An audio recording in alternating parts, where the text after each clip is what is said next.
Assalamualaikum warahmatullahi wabarakatuh. Innal hamdalillah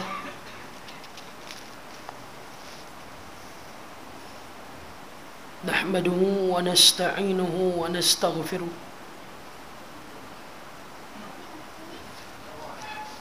wa na'udzu billahi min shururi anfusina wa min sayyiati a'malina. Man yahdihillahu fala mudilla lahu wa man yudlil fala hadiya lahu. Asyhadu an la ilaha illallah wahdahu la syarika lahu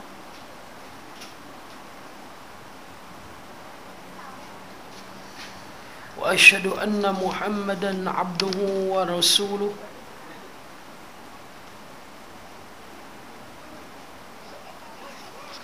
Allahumma salli wa sallim wa barik ala Muhammad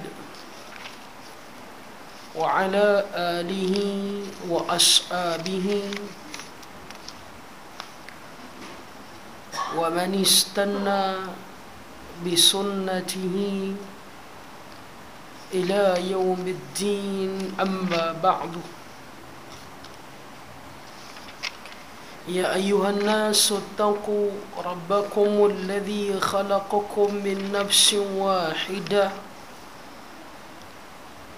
wa khalaqa minha zawjaha وبث منهما رجالا كثيرا ونساء واتقوا الله الذي تساءلون به والأرحام إن الله كان عليكم رقيبا. Sidang jemaah yang dirahmati oleh Allah Subhanahu wa taala, alhamdulillah, syukur pada Allah. Pada malam ni kita diberi kesempatan oleh Allah berkumpul di dalam majlis ilmu, berkongsi satu dua perkara, mudah-mudahan dapat memberi manfaat kepada kita semua. Imam Muslim meriwayatkan sepotong hadis. Kata dia, Nabi bersabda, man qata'a haqqa imri'in muslim biyamini faqad awjaba Allah lahu an-nar. Qila ya Rasulullah wa in kana syai'an yasira, qala wa in kana qadiban min al-araq. Kata Nabi, sesiapa yang mengambil hak seorang Muslim dengan sumpah dia, dia orang bagi amanah kepada dia, dia khianat dengan amanah tu. Orang bagi dia satu amanah, orang bagi kepada dia satu jawatan, bagi dia satu tugas. Sepatutnya dia melaksanakan tugas, melaksanakan amanah. Kata Nabi, dia khianat, dia tidak menunaikan amanah, dia tidak jujur dengan apa yang dipertanggungjawabkan kepada dia, maka kata Nabi, Allah Subhanahu wa taala mewajibkan neraka bagi dia. Yang memel tuan, orang bagi kita amanah jadi pengurusi apa? Saya tak sebut tabung haji tu, tuan-tuan sebut. Saya nak sebut pengurusi lain, taman mana lah. Atau tuan-tuan yang sebut tabung haji yang tu, jangan, saya tak sebut pun. Saya tak tahu, tabung haji pun tak tahu apa benda. Nak beritahunya orang bagi kita satu amanah, minta kita jadi bendahari, bagi duit. Duit ni kita rolling, kita pergi guna kod lain, walaupun kita bayar tanpa pengetahuan, tanpa pengetahuan. Tanpa pengetahuan. Maka kata Nabi SAW, Allah telah wajibkan neraka baginya. Jangan ambil itu, ini amanah. Tuan-tuan kalau jual barang, orang bagi tuan-tuan jual barang, consignment. Jual, kita bayar. Tak jual, kita bagi balik. Kita pun jual habis, duit kita jual ni sepatutnya kita bayar. Kita tak bayar, kita duk pergi rolling pula bayar benda lain. Ada tak benda ni? Ada. Tanya orang yang duk meniaga ni, duk buat benda ni? Buat. Hak duk buat benda ni banyak siapa dia? Ustaz. Kita tahu kita meniaga. Kita ni nak atas dasar niat nak tolong. Nak tolong. Bagi barang, okey, tak apa. Jual, bayar. Banyak mana jual, bayar. Tak habis, tak apa, bagi balik kat saya. Consignment dululah. Lah ni kita tak buat dah consignment. Mau bayar cash, ambil barang. Tak mau, sudah. Tak apalah, bagi consignment apa semua. Ambil duit ni, pergi rolling dulu. Pergi berkeluar Honda Accord dulu, apa lebih kurang apa semua. Bila kita tanya mana barang, barang jual dah. Okey, dah jual, bayarlah. Bayar ni tunggu Ustaz. Kita khianat. Agama tak mau benda-benda ni. Agama tak mau. Tuan-tuan, dunia ni dia takkan cukup sampai bila-bila. Saya beritahu tuan-tuan, terus tahu. Banyak mana Allah bagi kat kita takkan cukup. Lau kana ibnu Adam wadiyan minadh-dhahab. Kalaulah anak Adam ni Allah Subhanahu wa taala bagi kepada dia wadiyan minadh-dhahab, dia ada satu lembah penuh dengan emas. Satu bukit itu penuh dengan emas. La ahabba. Dia mau Allah kurniakan satu lagi untuk dia. Yang ni pun makan tak habis. Yang ni pun makan tak habis. Ni pun makan tak habis dah. Wadiyan minadh-dhahab, satu lembah tu penuh dengan emas, dia punya. Makan tak habis dah. Tapi dalam jiwa dia, dalam hati dia, dia mau ada satu lembah lagi. Tanya orang yang dapat projek 5-60 juta, 2-30 juta, cukup dah 18 keturunan makan tak habis. Tapi dalam jiwa dia, dia mau lagi. Yang ni fitrah. Tak boleh lari. Katalah Haji Putra dah ada projek 5-6 juta. Tapi kita duk cari lagi, betul tak? Banyak cari. Amin tu betul dah lah. Tapi ini kenyataan. Manusia. Allah bagi rezeki meniaga. Jual madu lah, betul saudak lah, saya tu. Apply juga nak buka stesen Petronas dengan Shell tadi. Bukan saya lah, kawan saya. Apply juga pian tak orang nak buka dealer stesen Petronas dengan Shell. Ada member saya seorang tu. Orang tanya, tak cukup lagi ke? Bukan dia tak cukup, dia tengah praktikal hadis Nabi. Sebab Nabi kata kalau anak Adam tu ada satu lembah, dia mau satu lagi, dia tengah ada praktikal hadis ni. Macam ni punya bangsa pun tu ada. Ni bukan saya lah contoh, tapi contoh ni betul. Manusia. Tapi kita amanah. Sebab tu amanah. Sebab tu orang yang ada agama, kalau dia tidak ada amanah, dia lebih teruk daripada orang yang tak ada agama. Lagi teruk tu. Sebab tu bab duit ni kelabu mata. Saya ada bantu seorang sahabat, ustaz lah belah utara, dia terkenal. Dia pun dia okey lah, just nice lah. Rumah 2 tingkat, kereta ada 3 biji. Dia pakai Wajar, isteri dia pakai Myvi, 1 biji lagi Chevy untuk anak-anak pakai. Cuma saya tak berapa puas hati dalam beberapa benda lah. Antaranya dia ni duk ambil orang bagi zakat fitrah. Zakat fitrah tu orang duk bagi kat dia. Walaupun tuan-tuan nampak tak banyak lah, RM7. 7 kalau satu keluarga 5 orang, 7 kali 3 RM35. Tapi yang duk main bagi kat dia ni 3-4 orang tu. Kalkulat sendiri. Dak hang duk mengajak dia tak ada kata dia ada satu kerja tetap, tak ada. Dia duk mengajak kuliah maghrib, duk mengajak kuliah subuh, duk mengajak kuliah zuhur, duk mengajak ni orang duk bagi sagu hati. Orang duk bagi sagu hati. Duk bagi sagu hati tu kok mana yang hang tu boleh layak terima zakat fitrah? Faham tak? Dia kata saya ni ustaz, saya fi sabilillah. Fi sabilillah macam mana? Dia tak layak terima. kita bagi dia buat madu, alhamdulillah dia buat meletup belah utara. Buat 2 minggu, lepas 2 minggu baru keluar Camry. Kita nak marah jugalah, sepatutnya bayar hutang dulu. Nak baru keluar Camry ke apa ke, baru keluar lah lepas tu. Ramadan tu lepas dia call saya, dia kata, Ustaz, dia kata, tahun ni saya rasa saya boleh terima zakat fitrah. Saya adalah hati orang utara kata dengar macam nak maki. Saya rasa tahun ni saya boleh terima zakat fitrah. Saya kata boleh terima, tapi ambil bagi kat orang lain, bukan untuk kita. Dengan pakai kereta apa, kita tak malu ke dengan Tuhan? Kecuali lah dia ustaz, dia main mengajak tempat tuan-tuan naik basikal, cerita lain lah. Dia duduk di Sepang, dia nak main mengajak kuliah maghrib hari ni, kemarin lepas Zuhur dia kayu basikal dah. Dia kayu slow, dekat asak tadi sampai dekat stesen 7, perkena settle 7-8 batang. Tak apa, boleh bagi zakat fitrah kat dia. Duit ni orang agama kelabu mata. Ya, hati-hati tuan. Kalau kita tidak ada amanah, kita akan khianat.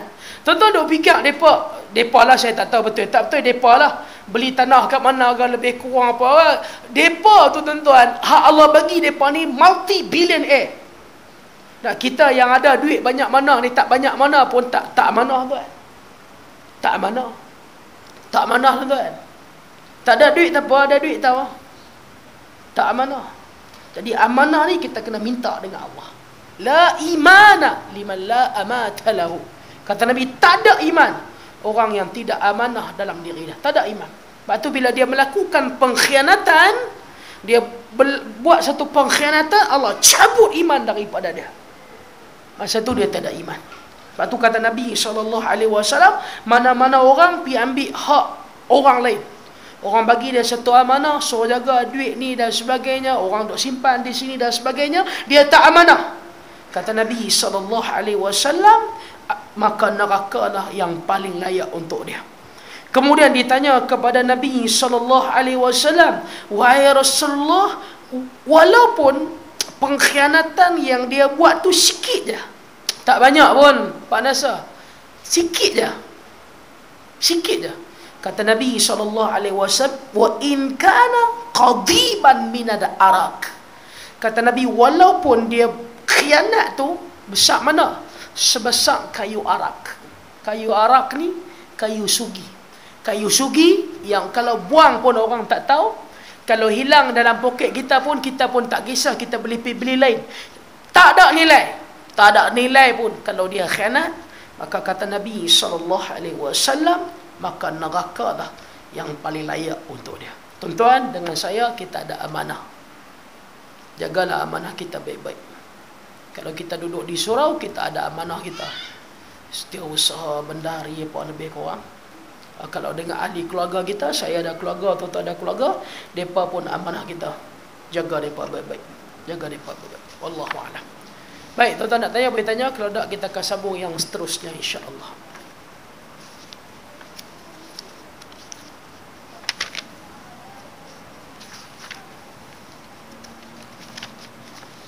Kita bincang yang mana ni, muka surat apa? Tak ingat dah.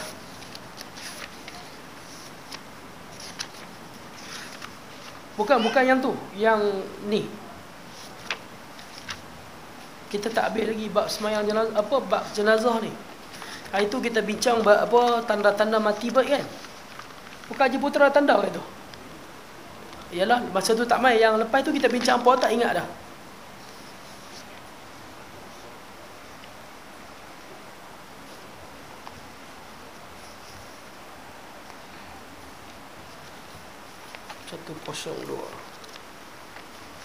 Sini dia tulis 102.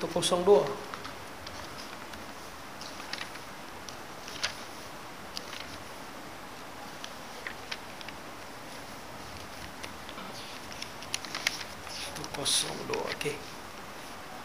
Tanda lah. Bolehkah seseorang itu dia membeli tanah untuk dijadikan tempat pengkebumian apabila telah meninggal dunia? Hukum bagi perkara tersebut adalah bergantung pada tujuan pembeli tanah. Jika tujuannya untuk menyediakan satu tempat yang elok dan selamat untuk mengkebumikan dan mengelakkan berlakunya perkara yang keji, menyediakan satu tempat pengkuburan secara beramai-ramai sebagaimana yang dilakukan di setengah negara Islam, ataupun ingin mewakafkan tanah untuk dijadikan tempat kebumian, maka hal itu dibenarkan. Imam Ahmad bin Hanbal berkata, dibolehkan bagi seseorang membeli tanah dan mewasiatkan agar dirinya dikebumikan di situ, sebagaimana yang dilakukan oleh Uthman Al-Affan, Aisyah dan juga Umar bin Abdul Aziz. Tetapi sekiranya ia bertujuan menarik perhatian orang ramai atau menyediakan tempat yang khas untuknya, maka hal itu tidak dibenarkan oleh Islam kerana tidak ada dalil dalam Al-Quran dan Sunnah untuk mengharuskan perbuatan itu. Bahkan secara jelasnya ia ditegah oleh para ulama. Tanah perkuburan ni, kita meninggal dunia, nak bubuh di mana, bubuhlah. Kita tak payah tentu dah kawasan ni kita punya, fasa 7, palang 8 ni kita punya, tak payah corner ni kita punya, tak payah tentu. Ke bumi jenazah, nak bubuh kita di mana, bubuhlah. Tak semestinya kena bubuh kita ni dekat dengan kaum kerabat kita. Jangan, itu tanah wakaf. Kan kadang-kadang ada tempat ni, tetapi kan ni kubur mak dia, ni kubur pak dia, ni semua lot apa dia nak kata 6 kali 10 kaki ni semua anak beranak dia. Agama tak suka benda tu. Walaupun dia mewakafkan tanah tu, dia sendiri tak ada hak nak pilih lot ni saya punya, lot ni saya punya, tak ada. Sebab tu dalam agama, siapa pun dia, pangkat apa pun dia ke bumi, dia mati dikebumikan di tanah perkuburan biasa. Sebab tu kurang sesuai ada perkuburan diraja, kurang sesuai. Kan orang-orang yang ada apa, kerabat, orang yang ada pangkat, banyak jasa, bila meninggal dunia dan sebagainya, ada satu perkuburan pula special punya. Tak ada dalam agama. Tetapi perkuburan Baqi', sahabat Nabi yang terkemuka, jasa dia lagi banyak daripada kita pun, mereka dikebumikan di sana. Kawasan perkuburan adalah sebaik-baik tempat pengkebumian kerana mencontohi perbuatan Nabi, dan si mati akan mendapat manfaat daripada doa orang yang menziarahinya. Makruh mengkebumikan seseorang di rumah walaupun mayat itu seorang kanak-kanak. Pengkebumian di atas tanah yang dimiliki oleh si mati akan memberi kesan buruk kepada warisnya kerana ia menghalang mereka mengusahakan tanah tersebut, sedangkan sudah mencukupi bagi si mati sekiranya dia dikuburkan di tanah perkuburan dengan mereka yang lain. Dia hendaklah dikebumikan, kata Ibnu Muflih bermadzhab Hanbali, dia hendaklah dikebumikan bersama orang-orang Islam yang lain, sekalipun pernah mewasiatkan agar dikebumikan di atas tanah miliknya. Ini kerana perbuatan itu akan memberi kesan buruk kepada warisnya. Ya. Dia wasiat ke, dia tak wasiat ke, meninggal dunia, hantar pergi tanah perkuburan. Ni tanah dia ni, satu lot ni, 1 ekar ni dia punya. Dia meninggal dunia, dia suruh ke bumi di sana. Dia meninggal dunia, dia boleh buat apa dah? Ambil dia, bubuh di tanah perkuburan. Macam biasa. Siapakah yang paling afdal untuk menurunkan mayat ke dalam kubur? Siapakah paling afdal nak menurunkan mayat ke dalam kubur? Yang duduk dalam kubur nak sambut jenazah ni siapa dia? Orang yang paling afdal ialah orang yang menerima wasiat, iaitu orang yang diwasiatkan untuk menurunkan mayat ke dalam kubur. Sekiranya, saya ingat yang ni orang kita tak ada wasiat, tuan. Ada ke wasiat? Saya ingat tak ada kot. Saya ingat orang kita tak ada wasiat ni. Saya kalau meninggal dunia nanti, orang-orang ni tolong dia yang sambut saya dalam, tak ada kot. Yang dia wasiat rumah dia, harta benda dia, ada lah. Sekiranya tiada ada siapa yang diwasiatkan, maka ahli keluarga yang paling hampir, kemudian diikuti ahli keluarga terdekat daripada saudara maranya. Sekiranya pada masa itu ada guru si mati, maka dia adalah lebih utama. Sekiranya tidak ada, dia hendaklah dilakukan oleh orang yang belajar bersama dengannya. Ini kerana dia merupakan orang yang selalu mendampingi semasa menuntut ilmu. Tidak semestinya mayat wanita diturunkan oleh mahramnya. Yang ni tetap kena faham elok. Kena faham elok. Maksud dia apa dia? Kita hari tu bincang mandi jenazah. Mandi jenazah. Mandi jenazah ni kita dah bagi tahu dah siapa kena mandi. Jadi kita jangan pandai-pandai pergi bagi mandi satu perempuan yang bukan mahram kita. Ataupun kalau dia mahram kita, dia sudah akil balik dan sebagainya pun kita jangan mandikan. Tapi kalau nak turunkan jenazah, siapa-siapa pun boleh turun dalam lubang kubur tu untuk sambut jenazah. Kalau si mati tak ada wasiat siapa-siapa. Nabi pernah menyuruh Abu Talhah menurun dan mengkebumikan mayat anak perempuan baginda ke dalam kubur. Abu Talhah, anak Nabi nama Zainab, meninggal dunia. Nabi suruh dia masuk dalam lubang kubur. Nabi suruh dia sambut Zainab ni. Sedangkan Zainab bukan isteri dia. Dan Nabi ni ada satu sunnah. Cuma orang Melayu takkan buat benda ni lah. Tapi orang Arab, mereka buat benda ni. Saya tengok berkali-kali, memang mereka buat benda ni. Nabi masa orang nak turun dalam lubang kubur, nak sambut jenazah anak Nabi Zainab, Nabi bagi tahu apa dia? Mana-mana orang yang semalam dia tak mandi wajib, maka kata Nabi dia boleh turun untuk sambut jenazah ni. Mana-mana orang yang semalam dia tak mandi wajib. Bukan maksud Nabi tak mandi wajib. Bukan maksud Nabi macam tu. Tuan-tuan kena dengar bagi habis. Bukan lepas melakukan persetubuhan tak mandi wajib. Tidak. Maksud Nabi mana-mana orang semalam dia tak sentuh orang perempuan dia. Jadi dia tak mandi wajib lah. Maka dialah orang yang paling baik untuk turun untuk sambut jenazah. Yang ni Nabi sebut. Dan orang Arab pun sebut benda ni. Kita jangan sebutlah. Tuan-tuan pergi sebut dia kata dia ni pengotong sungguh lah. Masa-masa macam ni lah dia nak melucah. Sedangkan yang tu sunnah. Tengok, kalaulah jenazah tu bukan isteri kita, orang lain. Kita adik-beradik dia dan sebagainya, kita pun semalam tak mandi wajib. Tak mandi wajib tu tuan-tuan faham kan? Bukan melakukan persetubuhan tak mandi wajib, tidak. Dia tak sentuh isteri dia. Dia turun, dia boleh sambut. Abu Talhah masuk dalam lubang kubur, dia pergi sambut siapa dia? Sambut jenazah anak perempuan Nabi namanya Zainab. Ketika itu baginda ada bersama suaminya Uthman bin Affan. Masa tu Uthman bin Affan pun ada, Nabi pun ada. Tapi siapa yang turun dalam lubang kubur ni? Abu Talhah. Apakah bacaan yang ditetapkan oleh sunnah semasa mengkebumikan jenazah? Disunatkan bagi orang yang meletakkan jenazah dalam lubang kubur, dia menyebut Bismillah wa ala sunnati Rasulillah. Ambil jenazah, boh dalam lubang kubur, Bismillah wa ala sunnati Rasulillah. Dalam riwayat yang lain juga sahih.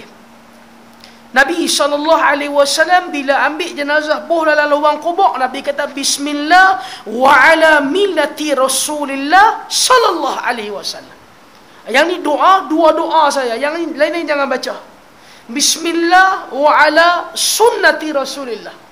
Bismillah wa ala millati Rasulillah sallallahu alaihi wasallam. Ini berdasarkan hadis daripada Abdullah bin Umar yang menyebut bahawa Nabi bersabda, apabila meletakkan mayat ke dalam lubang kubur, Nabi akan baca doa ni. Selepas pengkebumian disunatkan memberi atau memohon keampunan untuk si mati dan mendoakan agar dia diberi ketetapan. Uthman Al-Affan dia mendengar Nabi SAW bersabda lepas Nabi kebumikan jenazah. Dalam hadis riwayat Abu Dawud, kata Nabi, istaghfiru li akhikum wasalu lahu tathbit fa innahu al-an yus'al. Dia tuan-tuan ada ketika lepas semayang lepas kebumi jenazah, kebumi tu Nabi terus balik. Tak ada apa. Kebumi ambil cangkul tu, kata apa lebih kurang bagi sama, balik. Tapi orang Melayu tengok pelik lah. Tu dia tak ada siapa boleh baca telkin kat sini. Dia nampak pelik lah. Kadang-kadang Nabi akan sebut istaghfiru li akhikum wasalu lahu tathbit fa innahu al-an yus'al. Apa dia maksud dia? Maksud dia, kata Nabi SAW, mintalah Allah Subhanahu wa taala ampunkan sahabat kamu. Yang ni kena buat Haji Putra. Meninggal dunia adik-beradik kita, kaum kerabat kita, tak boleh bahasa Arab pun tak apa, bahasa Melayu. Sahabat-sahabat sekalian, marilah sama-sama kita minta Allah Ta'ala ampunkan sahabat kita. Semoga Allah bagi kepada dia kekuatan, Allah istiqamahkan dia, kerana sekarang dia sedang ditanya. Fa innahu al-an yus'al, lani, dia sedang ditanya. Sebab tu dia masuk saja lubang kubur ke bumi dia, malaikat mai tanya dia soalan. Malaikat mai tanya dia soalan. Kita orang Melayu 7 langkah. Pernah dengar tak 7 langkah? 7 langkah orang yang baca talqin tu pun baca pun bagi groan sikit. Nanti 7 langkah nanti akan datang. Dia betul-betul yang betul-betul baca talqin orang Melayu ni betul-betul jadi ni seorang aja. Siapa dia tuan? Tak tahu. Kalau tuan-tuan cari dalam YouTube, tuan-tuan cari nama arwah M Rajoli. Oh, dia baca jadi tuan. Gambar apa ke? Tuan-tuan cari dalam YouTube M Rajoli talqin. Jadi itu tuan. Dia dengan masa dia dulu, masa dia alim lah, masa dia hora lah. Allah wafil lahu warhamu wa'fu anhu, masa dululah. Dia baca tu dengan pakai serban ikat atas kepala. Dengan serban, masa tu tak ada serban ni, tak keluar lagi. Kelang tak berkeluar lagi, serban atas bawah ni tak berkeluar lagi. Dia bawa serban atas ni. Yang tu sunnah. Masa tu kelang yang cetak ridak tu tak keluar lagi produk. Bobo, dia duduk dengan tanjak, dia baca talqin tu jadi. Yang tu intonasi suara baca talqin. Sebab orang yang dengar tu tuan-tuan sekalian nanti akan bagi kesan pada dia.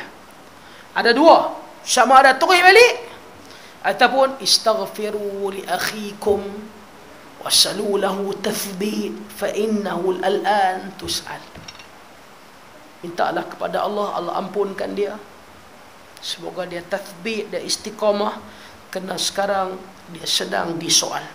Apabila mayat diletakkan dalam lubang kubur, adakah wajahnya dibuka atau dibiarkan tertutup? Orang Melayu lepas bubuh dalam kubur, apa dia buat? Dia buka tali. Pasal tak dia buka tali? Tuan-tuan tak pasal lah. Tuan-tuan masuk sikit lubang kubur, tuan-tuan. Dia buka tali. Lepas tu dia buka-buka kan. Apakah mayat apabila mayat diletakkan dalam lubang kubur, adakah wajahnya ditutup ataupun dibuka? Mayat tidak dibuka wajahnya. Bahkan mesti ditutup keseluruhan kecuali jenazah orang yang mati dalam keadaan ihram, di mana wajah dan kepalanya mesti dibuka. Ini berdasarkan sabda Nabi tentang orang yang mati dalam ihram ketika mana di Arafah, la tukhammiru ra'sahu fa innahu yub'atsu yaumal qiyamah mulabbiya. Kata Nabi, jangan pergi tutup muka dia. Jangan tutup muka dia, kerana pada hari kiamat nanti dia akan dibangunkan dalam keadaan dia sedang bertalbiyah. La tukhammiru ra'sahu wala wajhahu fa innahu yub'atsu yaumal qiyamah. Kata Nabi, janganlah kamu menutup kepala dan wajahnya siapa dia orang yang mati dalam keadaan ihram, kerana sesungguhnya dia akan dibangkitkan pada hari kiamat dalam keadaan dia bertalbiyah. Tidak boleh membuka wajah si mati. Apabila sudah dimasukkan ke dalam luang lahat, sama ada lelaki ataupun perempuan, bahkan wajib ditutup dengan kain kafan, kecuali jenazah yang mati dalam keadaan ihram, di mana wajah dan kepalanya tidak perlu ditutup. Akan tetapi bagi kaum wanita, wajahnya perlu ditutup dengan kain kafan sekalipun dia mati dalam keadaan ihram, kerana mukanya termasuk daripada aurat. Wallahu a'lam. Okey, tuan-tuan boleh tanya dulu sebelum kita sambung.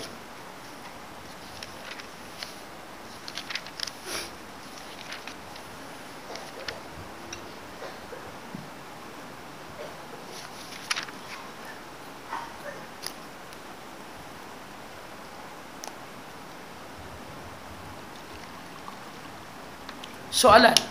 Ya, bismillah.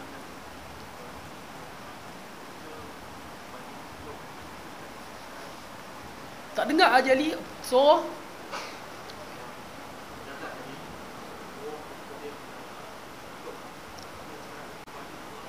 Sebab tu dia kata Nabi hanya benarkan muka jenazah dibuka orang yang mati dalam keadaan ihram. Jadi saya pun tak tahu, saya pun tengok. Dan kita pun tegur. Nak dengar, tak mau dengar sudah. Kadang-kadang kita tegur dia tadi, aku makan garam dulu pada. Makanlah garam tu. Nak kata apa? Kita buka. Kita tak payah buka kot. Tak apa dah, orang dah buat lama dah. Tak usah bergaduh lah tanah perkuburan tu. Dia buka tali tu, dia biar muka tu buka. Nabi tak bagi. Nabi hanya benarkan orang yang mati dalam keadaan dia dalam kondisi dia ihram. Kondisi ihram tak apa. Memang kita takkan tutup kepala dia, muka dia semua tak tutup. Kita akan apa dia, laf dia, kita akan kafankan dia dengan kain ihram dia. Bolehkah kita kebumikan suami isteri dalam satu liang? Meninggal dunia yang Myvi tu kan? Myvi. Baru ni saya jumpa satu Myvi tuan-tuan. Orang pakai Myvi semua takut lah ni. Tuan-tuan, yang ni Myvi dahsyat. Dia pakai Myvi, belakang tu dia tulis Toyota Hilux. Oh dahsyat tuan. Punya takut. Dah pakai Myvi, dia takut kan? Belakang tu dia tulis Toyota, tepi tu Hilux. Jadi kita pun, oh Toyota Hilux. Yang ni dia panggil dia panggil hatchback punya Toyota Hilux baru. Tuan-tuan tak tahu baru keluar. Orang punya takut. Kita pun dah jadi macam semacam ya. Semalam saya balik Kuantan, saya rasa semalam hari yang yang paling laju kot saya bawa kereta. Saya balik Kuantan semalam. Saya rasa saya keluar daripada Kuantan balik ke Bangi dalam 2 jam setengah kot. Saya rasa tu paling laju lah.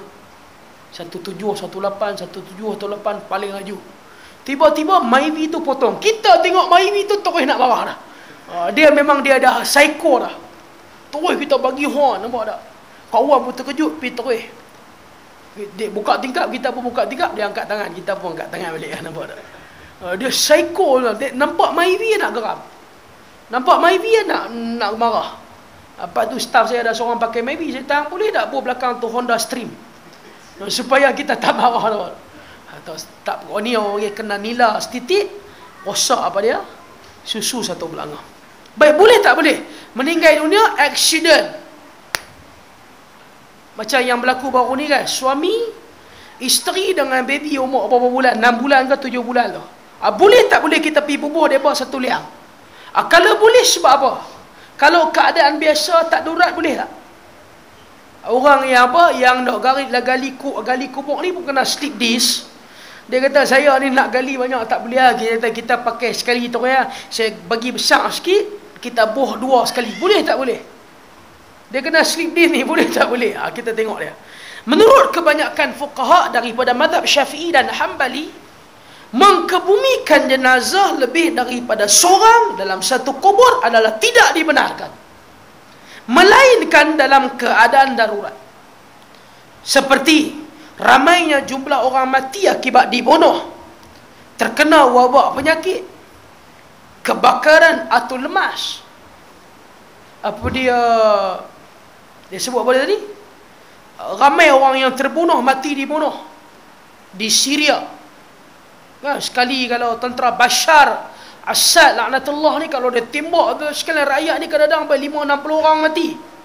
Masa tu darurat, kita boleh letak mereka ni semua dalam satu liang. Kemudian kena penyakit di Afrika, kena Ebola, na'udzubillah. Ebola tu sekalian dia merebak ni. Merebak. Sebab tu tuan-tuan kalau dengar tempat-tempat macam ni kena penyakit yang menular, dia ada satu sunnah yang Nabi ajak. Nama sunnah tu apa dia? Apa dia Haji Putra? Nama sunnah dia? Nama sunnah dia apa dia? Apa dia?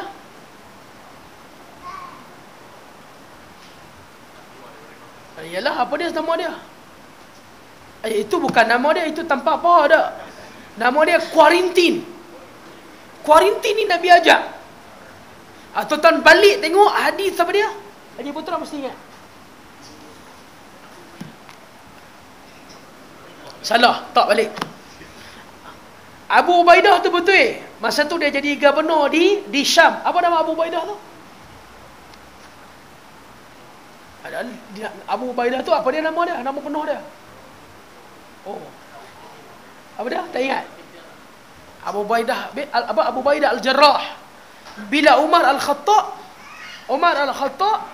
nak masuk kota Syam, ingat kan? Masa tu Abu Ubaidah jadi gubernur di Syam, masa tu kena apa dia? Kena ta'un. Jadi apa dia, Umar bila masuk, Abu Ubaidah ni sambut dia, bagi tahu macam mana keadaan kondisi. Sebab tu tuan-tuan sekalian, bila ada orang mai, pembesar negara mai, delegasi negara luar mai, di airport orang duk sambut, kapet merah ni semua, itu sunnah. Itu sunnah. Sebab bila Umar nak masuk ke dalam Syam, Abu Ubaidah tunggu di perbatasan, tunggu di pintu gerbang. Dia dengan menteri-menteri dia semua, kabinet apa semua ni, almari kabinet semua ni tunggu. Nak sambut apa dia? Nak sambut Umar Al-Khattab mai. Bila mai, dia bagi tahu dulu keadaan yang berlaku di Syam. Dia kata, lah ni Syam kena satu penyakit, nama penyakit tu ta'un. Jadi penyakit ta'un ni tuan-tuan, dia serius masa tu. Dia cepat menular. Dia macam sesama burung apa semua ni.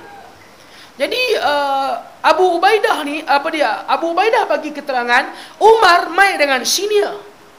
Dia mai dengan senior daripada Muhajirin, senior daripada Ansar, dan kebanyakan yang mai dengan dia Ahlul Badar, orang yang terlibat dalam peperangan Badar. Jadi dia pun mesyuarat dulu.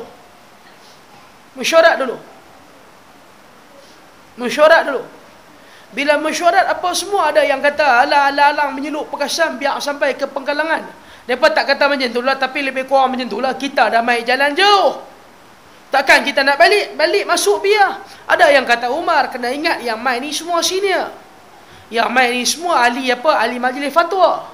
Yang mai semua ni dia panggil orang yang duduk dalam tabung haji ni. Contohlah sajalah bagi tuan-tuan sakit hati sikit.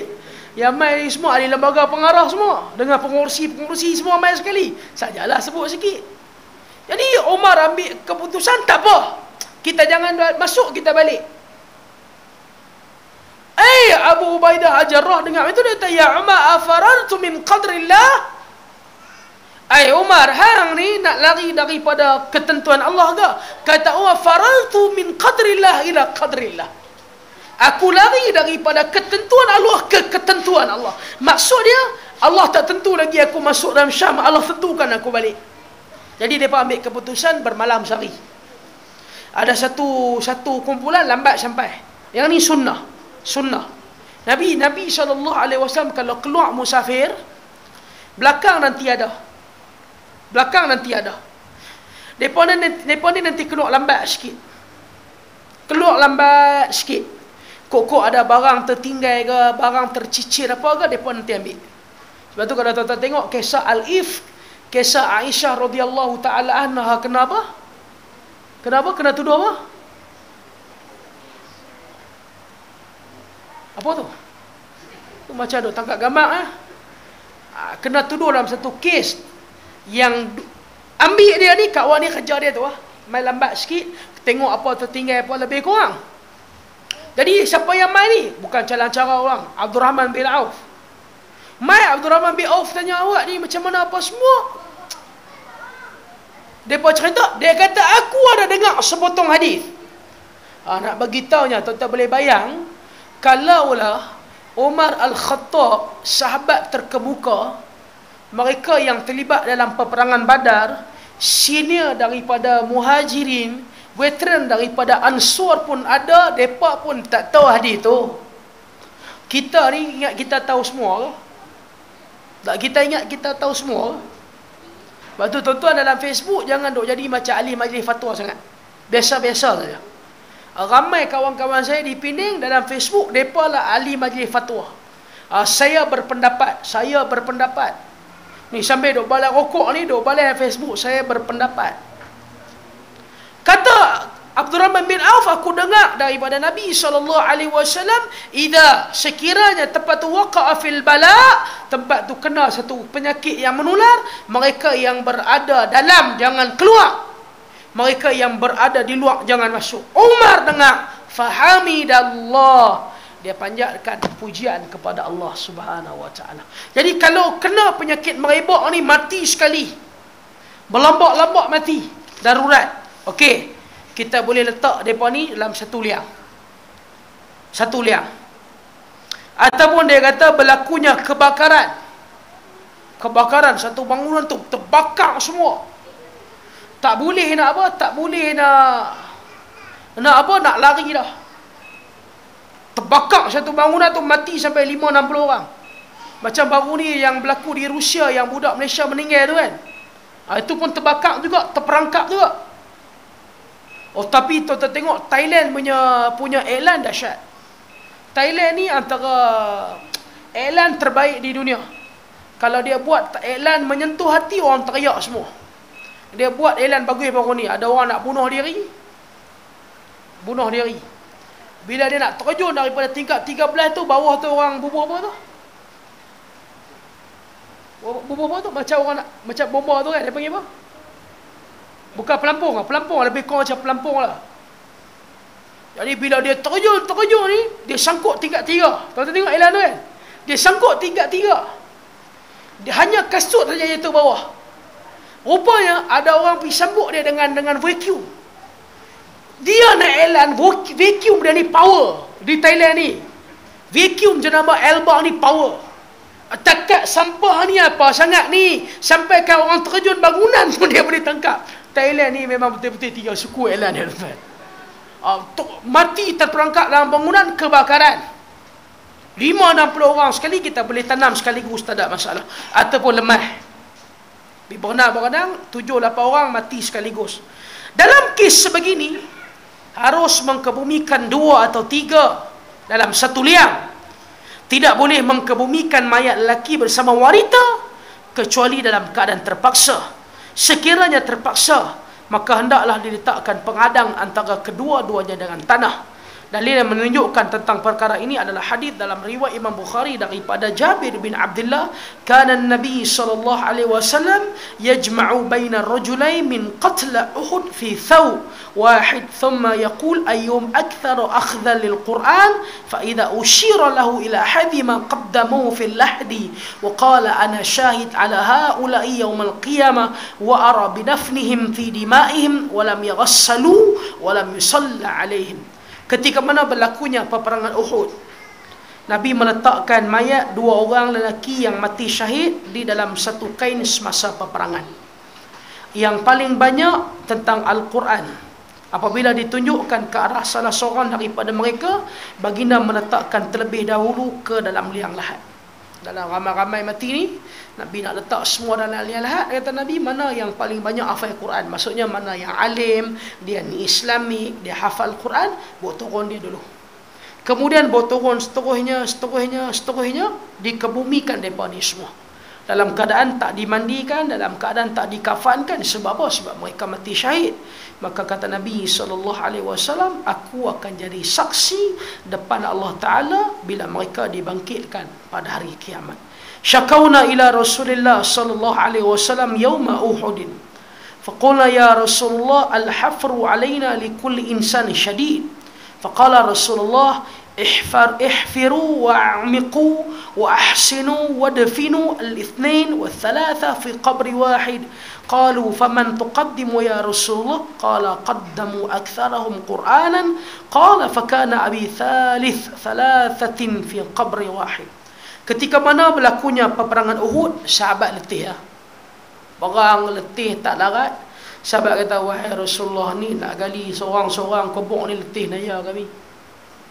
Nak gali seorang-seorang ni lepas apa? Lepas perang. Slip disc baru nak masuk balik. Tiba-tiba nak gali seorang-seorang ni letih. Kata Nabi SAW, gali kubur tu, bagi besar sikit, letakkan 2 orang ataupun 3 orang dalam satu kubur. Ini dipanggil dalam keadaan darurat. Kalau accident atau accident, mati suami isteri sekali, terbaik tak perlu dikebumikan sekali. Itu paling baik. Tapi kalau orang yang nak gali kubur ni tak letih lah, tak larat lah, apa lebih kurang, tak apalah, boleh labur sekali. Tapi yang terbaiknya, yang kita nak buat sekali ni, kalau kematian tu banyak, itu yang paling baik sekali.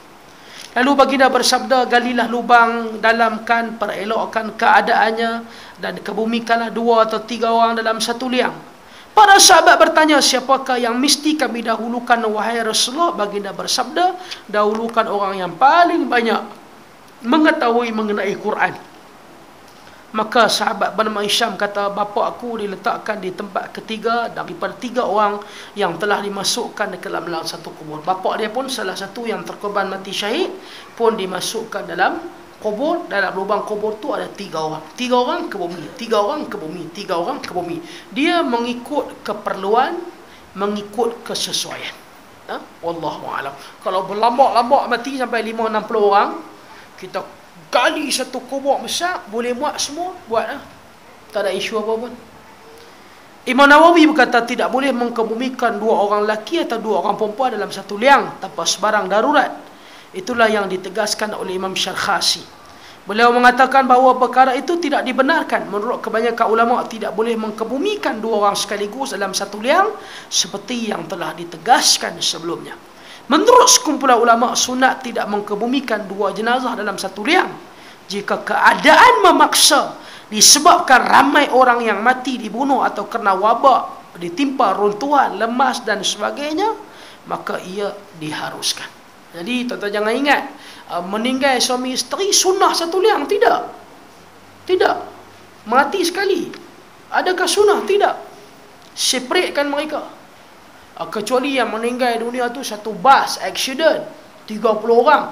30 orang tu semua satu kampung. Semua nak pergi ambil duit di tabung haji. Contohlah, mai ke KL nak pergi ambil duit, accident, meninggal dunia semua satu bas. Satu kampung, satu Korea, semua satu surau. Tok Bilal, Tok Siap, pengurusi, semua sekali. Tak apalah, kita pun letakkan mereka ni semua dalam satu liang. Wallahu a'lam. Lepas tu mintalah tabung haji tolong sponsor sikit lah. Nak bubuh apa agak lebih kurang kat kubur tu, minta mereka sponsor. Wallahu a'lam. Lepas ni kita sambung yang seterusnya insyaAllah. Baik, siapa nak tanya dipersilakan.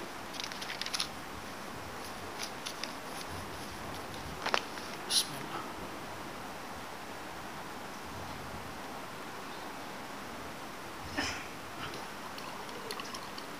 Tuan-tuan kalau ada masa duduk malam-malam sebelum tidur, tuan-tuan buka apa dia satu kuliah yang cukup baik daripada Syekh Basmalah daripada Indonesia. Nanti saya bagi link dia. Cukup baik.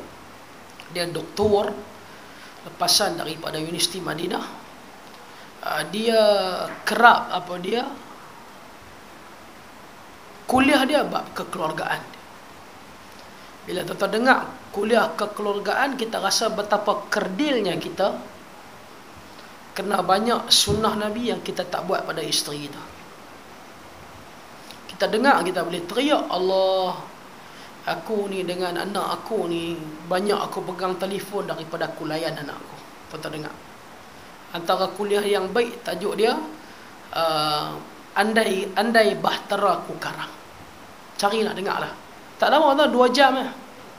2 jam lah. Dengar lah. Kalau tuan-tuan rasa susah nak tidur, dengar. Confirm lepas 5 minit pejam tarik mata. Yang ni benda-benda macam ni, tuan-tuan nak tidur, masa nak tidur memang tak sesuai lah. Masa nak pergi kerja, ambil buah pen drive ke, buka YouTube ke, dengar. Dia mai cerita, kita tahu. Kita dengan sunnah Nabi ni, kita pandai cakap je tapi jauh. Aisyah mai cerita tuan dalam hadis Muslim, bila dia nak naik nak naik unta. Unta tu duduk. Unta duduk pun tinggi tuan. Unta duduk pun tinggi. Jadi Aisyah ni dia perempuan. Dia nak pergi kangkang naik atas unta tu, nampak macam tak ada adab sangat. Orang perempuan kita tak tengok Dia punya disiplin dia tinggi. Dia pergi makan, kalau dia tak duduk bersila, dia duduk bersimpuh. Tak betul. Kalau dia badan besar pun dia duduk bersimpuh tuan. Macam tuan-tuan tengok nak terbalik, tapi dia pandai, dia stablekan badan. Dia badan besar, dia duduk bersimpuh, tu dia. Tapi dia punya stable tu pandai, tak terbalik. Tapi tuan-tuan nampak macam dia bergoyang, tapi dia punya balancing tu pandai. Dia balancing dia punya tu memang cekap. Adab. Nabi ni bila tengok Aisyah nak panjat tak boleh. Tuan-tuan tengok Nabi buat apa lah, dia Muslim. Tuan-tuan kena buat kan. Nabi tunduk, Nabi duduk, Nabi jadikan paha Nabi sebagai anak tangga untuk Aisyah panjat. Tak tahu ada buat tak? Bini nak naik kereta pergi buka pintu, berdiri depan tu ada tak? Nak tanya ada ke tak ada? Siapa ada saya nak bagi buku ni free aja. Kalau ada lah. Ada tak? Tahu macam mana dalam hadis kereta. Ni unta kan? Nabi duduk je ni. Jadi Aisyah pijak paha Nabi satu, paha pijak satu lagi. Tahu ni saya unta. Tak total masa bini nak naik kereta dah buat itu. Kalau ada saya nak bagi buku free. Mana saya buat dah? Bila lingkup buang lah, dia tak ada pasal kena buat. Nabi SAW. Ada ustaz buat tak? Try nak buat lah ni. Nak try lah ni.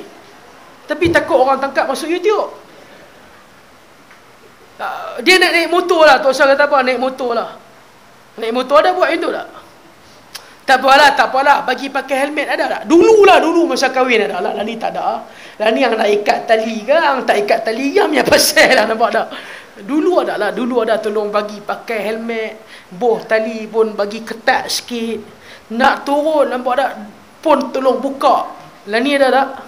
Lah ni, hang ni kahwin aku pun tuan tak kerti kau nak buka tali sendiri. Aku duk ajak lama mana lah. Tu yang aku tak mau bagi muka kat hang dulu. Dulu aku duk bagi muka, aku duk ajak hang ikat. Lah ni sampai lah ni yang tak kerti ikat. Ada tak? Tak ada. Jauh tuan. Jauh. Tak balik. Saya balik. Cek balik. Tuan-tuan cek balik berapa lama kita tak masak untuk isteri kita. Cek balik. Tuan-tuan cek balik. Berapa lama kita tak masak. Tak sedap tu cerita lain. Tapi berapa lama kita tak masak. Cek balik. Yang ni sunnah-sunnah yang kita jauh. Berapa lama kita tak setrika baju kita. Nabi Aisyah kata duduk di rumah. Kasut Nabi jahit sendiri. Baju Nabi koyak, Nabi jahit sendiri. Kita boleh bawa ke dunia kita lah. Baju kita setrika. Kan? Ambil baju pun mesin basuh. Jauh tuan-tuan sekalian. Jadi kita minta dengan Allah. Tuan-tuan balik dengar lah ceramah tu saya cadang lah tuan-tuan. Dan saya pun akan dengar. Kuliah dia banyak Haji Putra dekat internet ada dekat 15-20 kuliah. Cukup baik. Dia baru habis buat doktor di Universiti Madinah. Dia pun pernah main Malaysia, kita panggil 3-4 kali. Panggil 3-4 kali main, dia main. Ceramah dia kat Malaysia penuh. Orang yang selalu dengar dia di ceramah dalam internet semua turun untuk main dengar kuliah daripada Penang, Johor apa semua. Jadi tuan-tuan kena buat kelainan macam tu. Panggil satu ustaz main, buat daurah sehari.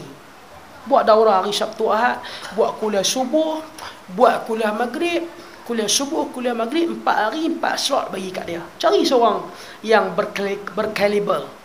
Supaya kita ni keluar daripada ustaz-ustaz yang lokal je. Ni macam tak ada ustaz lain lah. Minggu lepas dia main, minggu ni dia main. Kita tak mau main pun dia mesej suruh main. Dah lah kita tak mau pergi jauh. Malam ni sepatutnya Shah Alam. Nak pergi Shah Alam tu dah jauh. Dengar-dengar dia panggil. Lagi minggu depan panggil lagi. Memang sini ustaz sakit mati. Jadi kita lah sebagai tayar spare kena baik ganti. Jadi standard kita tayar spare. Nampak tak? Jadi wallahualam. InsyaAllah kita jumpa nanti. Allah bagi kebaikan pada saya, Allah tambah ilmu agama kepada kita semua insya-Allah. Aqulu qawli hadza wa astaghfirullahal azim li wa lakum. Walhamdulillahirabbil alamin. Subhanakallahu bihamdi asyhadu an la ilaha illa ant wa nastaghfiruka wa natubu ilaik. Assalamualaikum warahmatullahi wabarakatuh. Astaghfirullah.